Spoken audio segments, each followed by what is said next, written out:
नमस्कार दोस्तों। कहानी कथा की श्रृंखला में पंचतंत्र से कुछ कहानियाँ लेकर आई हूँ। पंचतंत्र के लेखक पंडित विष्णु शर्मा हैं और उन्होंने बहुत सारी कहानियाँ लिखी हैं और सभी कहानियाँ बहुत ही अच्छी हैं। हर एक कहानी में कुछ न कुछ सीख मिलती है, इसलिए इन कहानियों को पढ़ना चाहिए। और अगर पढ़ने का वक्त नहीं है तो मोबाइल में वीडियो के ज़रिए आप कहानी सुन सकते हैं।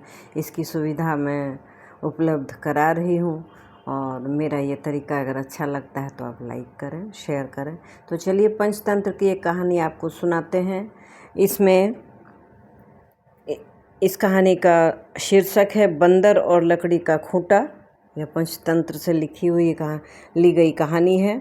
एक समय शहर से कुछ ही दूरी पर एक मंदिर का निर्माण हो रहा था। मंदिर में लकड़ी का बहुत काम था, इसलिए लकड़ी चीरने वाले बहुत से मजदूर काम पर लगे हुए थे।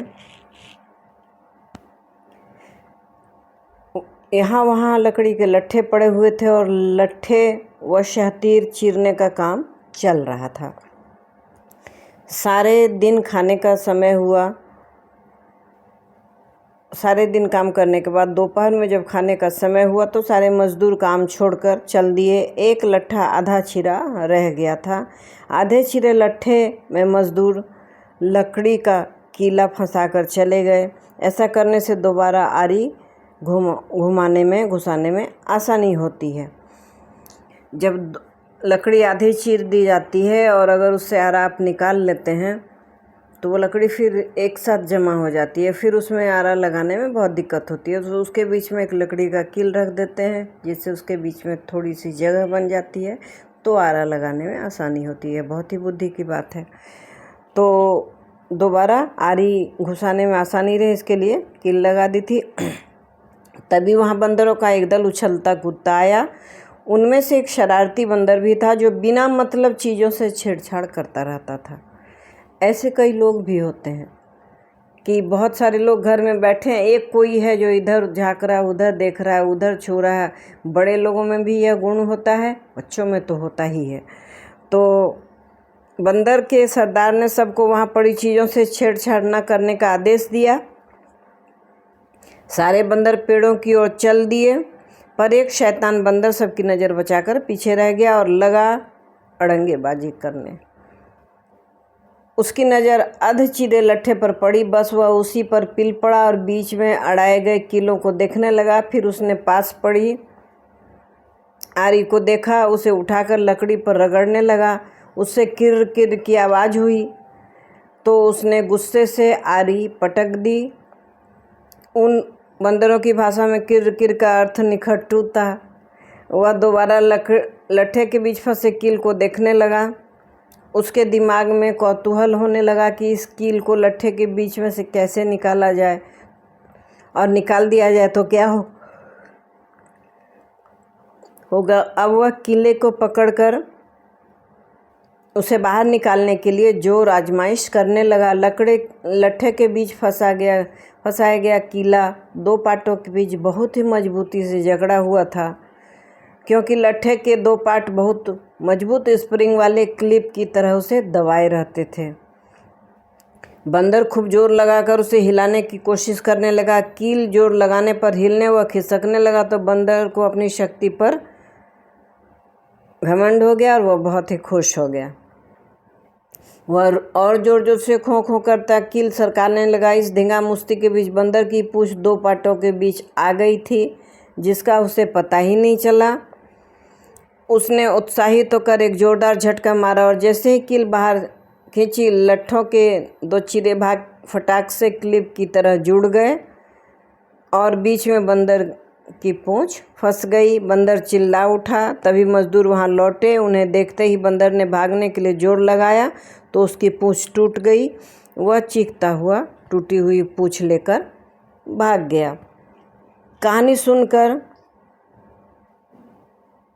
कष्टक बोला, इसीलिए कहता हूँ कि जिस काम से कोई अर्थ सिद्ध न हो उसे नहीं करना चाहिए। व्यर्थ का काम करने से जान भी जा सकती है और भी पिंगलक जो शिकार करके लाता है उससे हमें भरपेट भोजन तो मिल ही जाता है। तब बेकार ही झंझट से में पड़ने से क्या फ़ायदा। ये दो सियार जो शेर के साथ साथ घूम रहे थे, उन लोगों ने कहानी सुनाई थी बंदर के बारे में कि बिना मतलब का छेड़छाड़ करने से बंदर को क्या हानि हुई थी। इसीलिए बाघ या शेर के सोच या काम में दखल अंदाजी नहीं देनी थी, उससे सियारों की जान भी जा सकती थी और भोजन से तो वह चूक ही जाते। दमनक बोला, तो तुम क्या केवल भोजन के लिए ही जीते हो? यह तो ठीक नहीं। अपना पेट कौन नहीं भर लेता?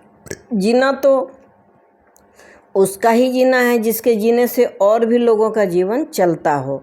दूसरी बात यह थी कि शक्ति होते हुए भी जो उसका उपयोग नहीं करता और उसे यूं ही नष्ट होने देता है, उसे भी अंत में अपमानित होना पड़ता है।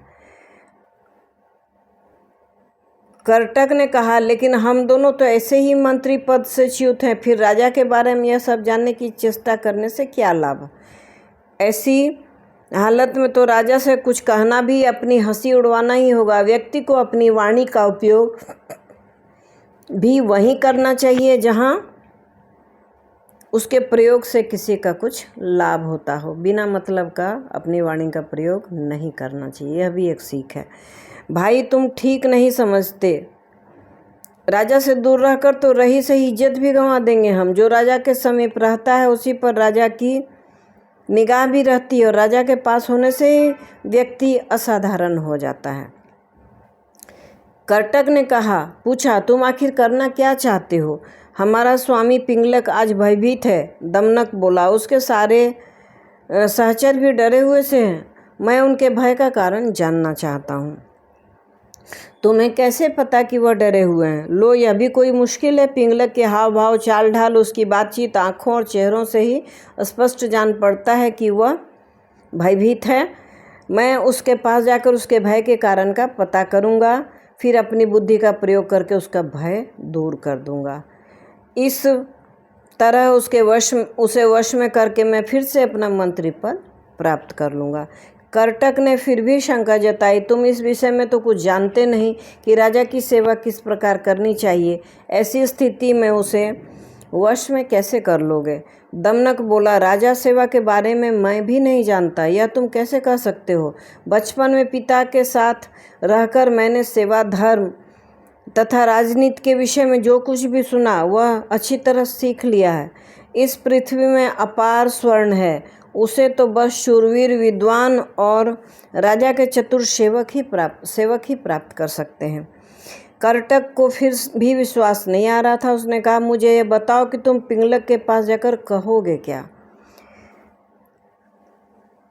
अभी से मैं क्या कहूँ? वार्तालाप के समय तो एक बात से दूसरी बात उसे आप ही निकल जाती है। जैसा प्रसंग आएगा वैसी ही बात करूँगा। उचित अनुचित और समय का विचार करके ही जो कहना होगा कहूँगा।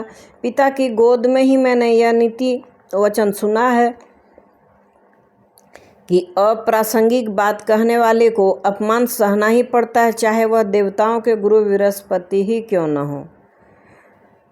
कर्टक ने कहा, तो फिर यह भी याद रखना कि शेर, बाघ आदि हिंसक जंतुओं तथा सर्प जैसे कुटिल जंतुओं से संपन्न पर्वत जिस प्रकार दुर्गम और विषम होते हैं, उसी प्रकार राजा भी क्रूर तथा दुष्ट व्यक्तियों की संगति के कारण बड़े कठोर हो जाते हैं, जल्दी ही प्रसन्न नहीं होते, और यदि कोई भूल से भी राजा की इच्छा के विरुद्ध कुछ कर दे तो सांप की तरह उसे डस कर उसे नष्ट करते देर नहीं लगाते। दमनक बोला, आप ठीक कहते हैं। बुद्धिमान व्यक्ति को स्वामी की इच्छा के अनुकूल कार्य करके उसे प्रसन्न करना चाहिए। इसी मंत्र से उसे वश में किया जा सकता है। कर्टक ने समझ लिया कि दमनक ने मन ही मन पिंगलक से मिलने का दृढ़ निश्चय कर लिया है। वह बोला, ऐसा विचार है तो अवश्य जाओ। बस मेरी एक बात याद रखना कि राजा के पास पहुंचकर हर समय सावधान रहना। तुम्हारे साथ ही मेरा भविष्य भी जुड़ा हुआ है। तुम्हारा पथ मंगलमय हो। हम लोग बोलते हैं ना कि तुम्हारी यात्रा मंगलमय हो, तो तुम्हारा पथ मंगलमय हो, शायद इसी से लिया गया हो। तो कर्टक की अनुमति पाकर दमनक ने उसे प्रणाम करके पिंगलक से मिलने के लिए चल पड़ा। सुरक्षा के लिए व्यूह के बीचों बीच बैठे पिंगलक ने दूर से ही दमनक को अपनी ओर आते देख लिया। उसने व्यूह के द्वार पर नियुक्त प्रहरी से कहा, मेरे पूर्व महामंत्री का पुत्र दमनक आ रहा है, उसे निर्भय प्रवेश करने दो और उचित आसन पर बैठाने का प्रबंध करो। दमनक ने बेरोक टोक पिंगलक के पास पहुंचकर उसे प्रणाम किया। साथ ही उसका संकेत पाकर वह निकट ही दूसरे मंडल में बैठ गया। सिंहराज पिंगलक ने अपना भारी पंजा उठाकर स्नेह दिखाते हुए दमनक के कंधे पर रखा और आदर के साथ पूछा, कहो दमनक, कुशल से तो रहे, आज बहुत दिनों के बाद दिखाई पड़े, किधर से आ रहे हो? दमनक बोला, महाराज के चरणों में हमारा क्या प्रयोजन हो सकता है, किंतु समय के अनुसार राजाओं को भी उत्तम, मध्यम तथा अधम हर कोटि के व्यक्तियों से काम पड़ सकता है। ऐसे भी हम लोग महाराज के सदा से ही सेवक रहते आए हैं। दुर्भाग्य से हमें हमारा पद और अधिकार नहीं मिल पाया है, तो भी हम आपकी सेवा छोड़कर कहाँ जा सकते हैं। हम लाख छोटे और असमर्थ सही, किंतु कोई भी ऐसा काम अवसर आ सकता है जब महाराज हमारी ही सेवा लेने का विचार करें। पिंगलक उसमें उद्विग्न था। बोला, तुम छोटे बड़े या समर्थ असमर्थ की बात छोड़ो दमनक, तुम हमारे मंत्री के पुत्र हो, अतः तुम जो भी कहना चाहते हो निर्भय होकर कहो। अभयदान पाकर भी चालाक दमनक ने राजा के भय के विषय में सबके सामने बात करना ठीक नहीं समझा। उसने अपनी बात कहने के लिए एकांत का अनुरोध किया। पिंगलक ने अपने अनुचरों की ओर देखा। राजा की इच्छा समझकर आसपास के जीव जंतु हटकर दूर जा बैठे। एकांत होने पर दमनक ने बड़ी चतुराई से पिंगलक की दुखती रग को छेड़ दिया। बोला, स्वामी, आप तो यमुना तट पर पानी पीने जा रहे थे, फिर सहसा प्यासे ही लौटकर इस मंडल के बीच इस तरह चिंता से व्यग्र होकर क्यों बैठे हैं? दमनक की बात सुनकर सिंह पहले तो सकचा गया, फिर दमनक की चतुराई पर भरोसा करके उसे अपना भेद खोल देना उचित समझा। पल भर सोचकर बोला, दमनक, यह जो रह रह कर गर्जना सी होती है, उसे तो तुम भी सुन रहे हो? सुन रहा हूँ महाराज, बस इसी के कारण मैं क्षुब्ध हूँ। तट पर यही गर्जना बार बार हो रही है। लगता है इस वन में कोई विकट जंतु आ गया है, जिसकी गर्जना ही इतनी भयंकर है, वह स्वयं कैसा होगा। इसी के कारण मैं तो यह जंगल छोड़कर कहीं और जाने का विचार कर रहा हूँ। दमनक ने कहा, लेकिन मात्र शब्द सुनकर भय के मारे अपना राज्य छोड़ना तो उचित नहीं है महाराज। शब्द अथवा ध्वनि का क्या है, कितने ही बाजों की ध्वनि भी गर्जना किसी बड़ी गंभीर होती है, और अपने पुरखों का स्थान छोड़ने से पहले पता तो करना चाहिए कि ध्वनि का कारण क्या है। यह तो गोमायु गिदड़ की तरह डरने की बात हुई, जिससे बाद में पता चला कि ढोल में तो पोल ही पोल है। तो अब एक नई कहानी आ गई, ढोल में पोल ही पोल है, गोमायु गिदड़ की कथा है। तो पिंगलक ने कहा, गोमायु गिदड़ के साथ क्या घटना हुई? दमनक गोमायु की कहानी सुनाने लगा। इस वीडियो में इतना ही। आशा है अच्छी लगी तो लाइक कर दें, शेयर करें। चैनल में नए हैं तो सब्सक्राइब करें, एक बेल बटन आता है उसे हिट अवश्य करें। अगली कहानी फिर अगले वीडियो में। Thanks for watching.